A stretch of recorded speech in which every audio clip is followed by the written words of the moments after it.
Robert Carew নামের British নাগরিকের উদ্যোগে ১৯৩৮ সালে চুয়াডাঙ্গার দর্শনায় গড়ে ওঠে Keru and company Bangladesh limited. স্বাধীনতার পর থেকে এটি পরিচালনা করছে বাংলাদেশ চিনি ও খাদ্য শিল্প কর্পোরেশন। চিনিতে লোকসান হলেও সম্প্রতি মদ বিক্রি করে প্রতিষ্ঠানটি লাভের মুখ দেখছে। গেল অর্থবছরে ৪০০ কোটি টাকা আয়ের ধারাবাহিকতায় চলতি বছর শেষে ভালো মুনাফার আশা তাদের।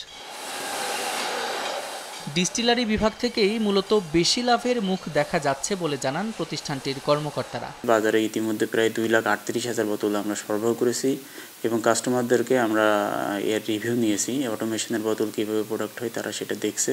তারা অটোমেশনে উৎপাদিত লিকারের কোয়ালিটি ভালো বলে আমাদেরকে বলছে।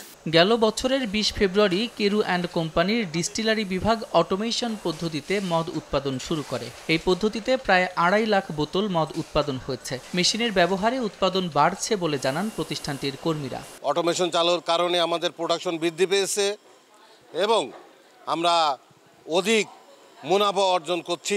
রেমিটেন্সও বাড়ছে, লভ্যাংশ আমরা তার 5% পাচ্ছি। আমরা ব্যাপক পরিসরে উৎপাদন করে বাজারের চাহিদা পূরণ করতে পারছি খুব অল্প সময়ের মধ্যে। সম্প্রতি কক্সবাজার ও কুয়াকাটায় ২টি মদ বিক্রয় কেন্দ্র চালু করেছে কেরু অ্যান্ড কোম্পানি। চিনি ছাড়াও হ্যান্ড স্যানিটাইজার, ভিনেগার ও জৈব সার উৎপাদন করে থাকে রাষ্ট্রায়ত্ত এই প্রতিষ্ঠান।